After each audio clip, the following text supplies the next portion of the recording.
Lilibet Diana is the 5-month-old daughter of Prince Harry and Meghan Markle, with speculation having surrounded her christening since her birth in June. Questions over whether it will happen in the US, the UK, or even at all, have surfaced in recent months. Some reports suggest that the Duke and Duchess of Sussex are keen for Lilibet to be christened in the UK, but the coronavirus pandemic has made international travel more difficult. But the UK is now opening up to foreign travel, with the rest of the world closely following. Lilibet's brother, Archie, was born in May 2019 and christened at Windsor Chapel just 2 months later. An intimate ceremony, the Archbishop of Canterbury baptized the young royal in front of a small group of friends and family. He followed a long line of members of the royal family, who have been christened, with Paul Bayes, the Bishop of Liverpool, noting that the firm has always set an example in regards to the ceremony. Christenings have an added element of significance given the Queen's position as head of the Church of England. Because of this, Bishop Bayes told Express.co.uk that, despite the uncertainty, the Queen would be rejoicing and hoping that Lilibet is christened.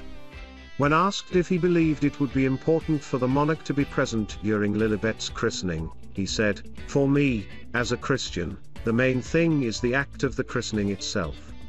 If things go wrong at a birth and it looks as though the baby isn't going to live that long, the hospital chaplain would come, only on request, and baptize the baby before it passes away. In that case, you of course don't wait around for the family to come, you do it as fast as you can. I think this underlines what the main thing is about this. Having said that, it's always wonderful to have a party, and if that's possible I'm sure that will be lovely. But with a lot of families, including the royal family, widely spread across the country and world, it's sometimes not possible. I'm sure wherever Lilibet is christened, the Queen and all members of the family will be rejoicing and hoping for that blessing. While a person can be christened at any age, the ceremony can only happen once. A Christian practice, Bishop Bayes explained that parents often want their children to be christened as it acts as a good start in life by being blessed by God. Don't miss on the Christian side, a christening is a welcome into God's family.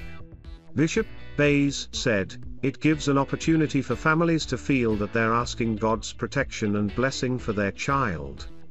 And, it gives a chance for the church to say that we believe God loves everybody and that God comes to meet us even before we're old enough to realize what's going on." Among members of the royal family, christenings have been very public affairs. Over the years, it has been customary to see pictures of the firm gathering together for the ceremony.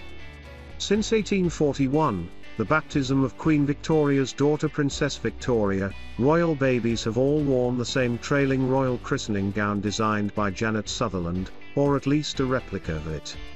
In 2004, the Queen commissioned Angela Kelly, her dressmaker, to create an exact copy of the original outfit.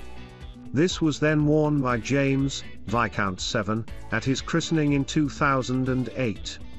The gown or its replica has been worn by 62 royal babies including Queen Elizabeth II, according to the Royal Collection Trust. Meghan and Harry broke with tradition for Archie's christening, the ceremony undertaken in a private and close-knit setting. Opening up about one incident which left her shocked, Ms. Cost claimed that prior to the royal wedding in 2011, Charlene had changed Alexandra TM's room to take advantage of Albert TM's absence. She said, "In our situation, diplomacy had to prevail. But during the engagement period, I experienced things that alerted and shocked me. For example, she changed my son's room, taking advantage of his father's absence to move him to the employee wing. As a mother, I cannot find words to describe these actions." He told Point of View, "She had just informed me that she was going to release something. I thought it would be just a birthday photo. It was inappropriate. I was furious to find out." She said, "It TMS a subject that I cannot avoid because we are often put in parallel. I don't like people comparing us. I never advertised myself as an enemy. I am a gentle woman. Given our respective ties to the prince, we should have made sure to support each other cordially. Prince Albert TM's two oldest children are not in the line for succession due to being born out of wedlock. Nicole Cost also talked about her son TM's relationship with his half-siblings and his father. As for Jacques and Gabriella, they are still small. Alexander plays happily with them when he sees them.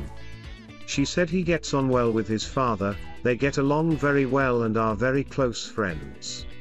But, his father being a sovereign prince, some things are a little out of the ordinary. Prince Charles was the most senior royal at this week's TMS COP26 Leaders Summit, which he branded the last chance saloon to save the planet. The Queen stayed at Windsor Castle after doctors advised her to stay home and rest, sending a pre-recorded message to leaders instead. In her message, the monarch praised both Charles and Prince William for their work in environmental campaigning. Their wives Camilla, Duchess of Cornwall, and Kate, Duchess of Cambridge, both joined them in Glasgow. Charles and Camilla married in 2005, but their relationship goes back much further, ever since they first met back in the early 70s. Investigative author Tom Bower claimed the Queen did not approve of Charles and Camilla TM's relationship, even when they were both divorced. He wrote for the Mail in 2018, "For years, both the Queen and her mother had refused to have anything to do with Charles' trademark mistress. Not only did they not want her present at any royal function, either formal or informal, they actively disapproved of her, and of Charles' trademark relationship with her." Mr. Bower claimed that, after growing increasingly frustrated, Charles confronted his mother about it at Balmoral. Charles allegedly asked the monarch to soften her antagonism so he could live openly with Camilla. He hoped that the Queen would at least not forbid him from doing so. Mr. Bower wrote, "But on that evening she TMD had several martinis, and to Charles' trademark surprise she replied forcefully, she would not condone his adultery, nor forgive Camilla for not leaving Charles alone to allow his marriage to recover." The Queen reportedly accused Charles of lying about his relationship with that wicked woman Camilla, and yelled, "I want nothing to do with her." Charles is said to have stormed out, and could not forget his mother calling Camilla that wicked woman. Mr. Bower said the Prince of Wales tearfully called Camilla. He was distraught. Both the Queen and Prince Philip are said to have told Charles that he could not rebuild his image until he split from Camilla. Charles reportedly turned to some more sophisticated tactics after speaking to his mother. Mr. Bower said he invited both the Queen and Camilla to a 60th birthday celebration for King Constantine of Greece. Both attended, but the Queen allegedly refused to be introduced to Camilla. The turning point in the relationship proved to be the Queen Mother TM's funeral in 2002. The Queen changed her mind on inviting Camilla to the funeral after Charles' trademark emotional tribute to the Queen Mother on TV, Mr. Bower wrote. Her Majesty did not attend Charles and Camilla TM's wedding in 2005. However, The Telegraph reported at the time that she had told a friend it would have gone against the moral compass of her position as the head of the Church of England. She reportedly said, "I am not able to go. I do not feel that my position permits it." At the wedding celebration the same day, the Queen welcomed Camilla to the Windsor TM's enclosure, as the wedding fell on the same day as the Grand National. As reported by Vanity Fair in 2018, she said, "I am very proud and wish them well. My son is home and dry with the woman he loves." Camilla and the Queen enjoy a good relationship now, according to royal expert Howard Hodgson. He told Express.co.uk, "Those two ladies, Camilla and Sophie, Countess of Wessex, the Queen absolutely adores them. The Queen gets on very well with Camilla. She didn't really understand, and was probably guilty of believing what she might not have read, but had been told."